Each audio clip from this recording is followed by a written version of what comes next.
বন্ধুরা, আমি নীল আর আপনারা আজকে দেখছেন গার্ডেনিং টিপস সঙ্গে নীল। তো বন্ধুরা, আজকে আমরা চলে এসেছি শীতের বহুল প্রচলিত সবজি বেগুন গাছ ছাদ বাগানে করার জন্য যে কী প্রয়োজনীয় টিপস দিতে হয় তার জন্য আমরা এসে গেছি আজকে। তো বন্ধুরা, আপনারা অনায়াসেই বেগুন গাছকে ছাদ বাগানে করতে পারেন। তো প্রথমেই বলে রাখি যে বেগুন গাছের লাগানোর সময় সবচেয়ে ভালো সময় হচ্ছে মার্চ এপ্রিল থেকে আরম্ভ করে একদম জুলাই মাস অবধি।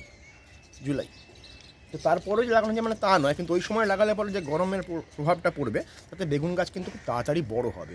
আর এখানে প্রথমে বলে রাখি এবার যে মাটি বানানো বেগুন গাছে। তো আপনারা সয়েলটি দেখতে পাচ্ছেন কীরকমভাবে বানানো আছে। সয়েলটি বানাতে গেলে আপনাকে দেখতে হবে কীরকম, যে আপনারা ভার্মি কম্পোস্ট আছে, ভার্মি কম্পোস্ট নিলে হচ্ছে আপনার 50% মাটি নিলেন।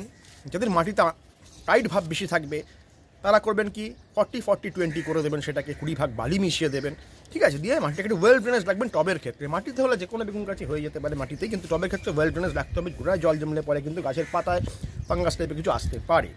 তো সেক্ষেত্রে মাটি বানানো নেই। সেই মাটি বানানোর সঙ্গে এই মাটিতে আমরা ইউজ করবেন কি 2 মুঠো মতন 10 ইঞ্চি টবে অন্তত 2 মুঠো আপনারা বোন ডাস্ট, 1 মুঠো নিম খোল, 1/2 মুঠোরও কম সর্ষের খোল, আর 10 গ্রাম করে সুপার ফসফেট পার 10 ইঞ্চি টবের মধ্যে দিয়ে মাটিটা বানাবেন।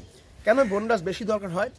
বেগুন গাছে কিন্তু ক্যালসিয়ামের সোর্সটা খুব বেশি দরকার হয়। তো সেক্ষেত্রে মানে বোনডাসটা একটু বেশি অ্যাপ্লাই করে দেবো প্রথম থেকেই, যাতে করে ক্যালসিয়ামের ডেফিসিয়েন্সিটা না থাকে। বোনডাসটা কিন্তু প্রথমে ক্যালসিয়াম থাকে। তো এবার মাটি বানানোর পরে গাছ পরিশ্রমণ করে চারা গাছ পরিশ্রমণ করা হলো। চারা গাছ কিছুটা সময় বড় হওয়ার পরে প্রথম কিছু সার দেওয়ার দরকার নেই, কারণ মাটিতে যথেষ্ট পরিমাণে সার রয়েছে চারা গাছে। কিছুটা পরিমাণ বড় হওয়ার পরে আমরা 15 দিনে একবার করে পাতলা বাদাম খোলের জল দিতে পারি। এখানে খাবারের খুব বেশি প্রয়োজন হবে না, যদিও বাদাম খোলের জল খুব পাতলা করে একবার দিতে পারি। সর্ষের খোলে আমি ডাইরেক্টলি জল দিতে বারণই করবো বা বলবো না, কারণ আমি যদিও বা দিই না এখানে। তবুও সর্ষের খোলের সঙ্গে আপনারা একটা মিশ্র সার বানাতে পারেন। 2 মুঠো নিম খোল, 1/2 মুঠো সর্ষের খোল, আর আপনাদের সঙ্গে যদি একটুখানি থাকে ওই সর্ষের খোল নিম খোলের সঙ্গে আপনারা যদি পারেন একটুখানি সুপার ফসফেট জাতীয় কিছু সামান্য একটুখানি রাখলেন, রেখে আপনারা একটা মিশ্র সার বানিয়ে নিলেন খুব সামান্য করে। সেই সার আবার আপনারা 15 দিন পর অল্প অল্প করে গাছের আশেপাশের মাটিতে একটু দিয়ে নিতে পারবেন।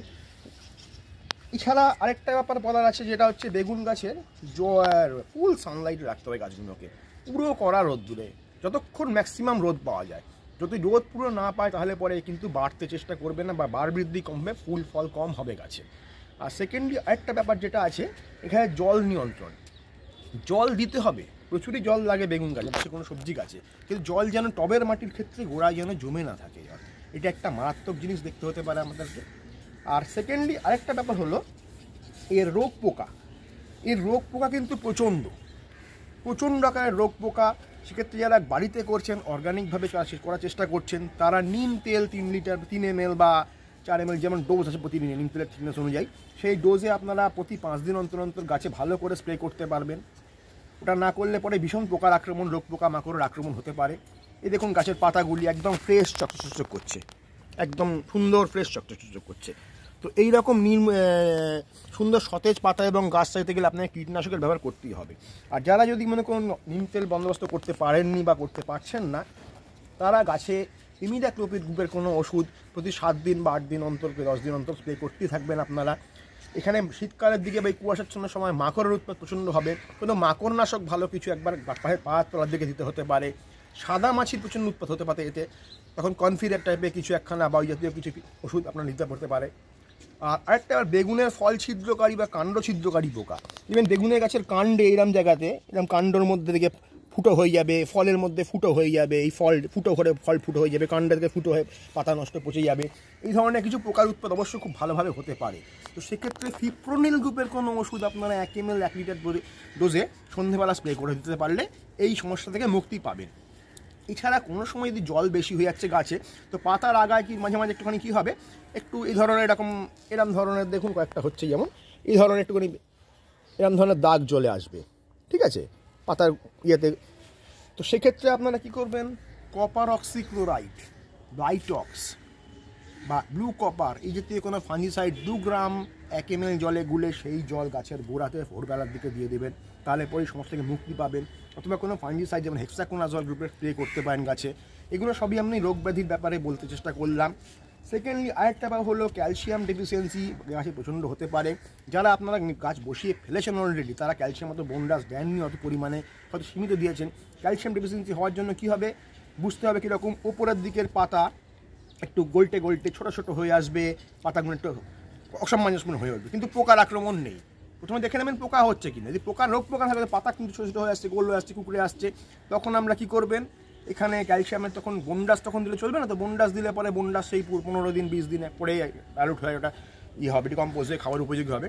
ইনস্ট্যান্ট রেজাল্ট পেতে গেলে আপনারা তখন কী করতে পারেন, ক্যালসিয়াম নাইট্রেট যে ফার্টিলাইজারটা আছে সাবুদানার মতন দেখতে হয়, সেটাকে কিছুটা 2 গ্রাম মতন পায়ে গাছের গোড়ায় দিয়ে জল দিয়ে দিলেন, আবার দিন 10 পরে আরেকবার দিলেন। এরম 2 বার করতে হলে করে ক্যালসিয়াম মিটিয়ে দিতে পারবেন ইনস্ট্যান্টলি।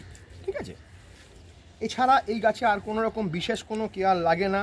যেগুলো আমি বললাম সেগুলো এক্সট্রা পারফরমেন্স, এক্সট্রা কেয়ারের জন্য আপনারা এমনিও সাধারণভাবে বেগুন গাছ করতে পারেন। পাতি বাদাম খোলার জল এবং যে মাহিটি বলেছিলাম সেটা দিয়েই করতে পারেন।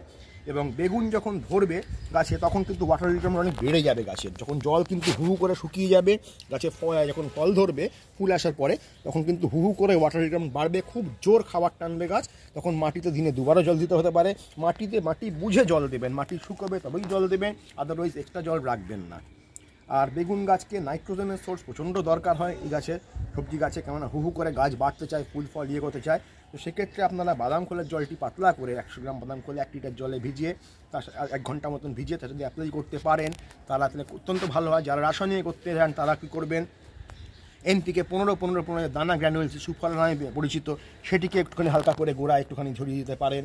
ঠিক আছে, এছাড়া একদম ছোট অবস্থায়, খুব ছোট যখন গাছ রয়েছে, মানে এরম সাইজের গাছ হয়ে গেছে, তখন হালকা করে ইউরিয়ার জল দিয়ে, অল্প করে 1 গ্রাম ইউরিয়ার জল দিয়ে আপনি গাছ বাড়িয়ে নিতে পারেন। এরকম বিভিন্ন প্রক্রিয়া আছে গাছের। তো আপনারা দেখেন আপনারা কোনটার, আমি যেগুলো বললাম কোনটা আপনাদের পক্ষে বেটার সুবিধাজনক, ঠিক সেইভাবেই করুন। অর্গানিক করতে গেলে অর্গানিক করুন, কেমিক্যালে করলে কেমিক্যালিক করুন।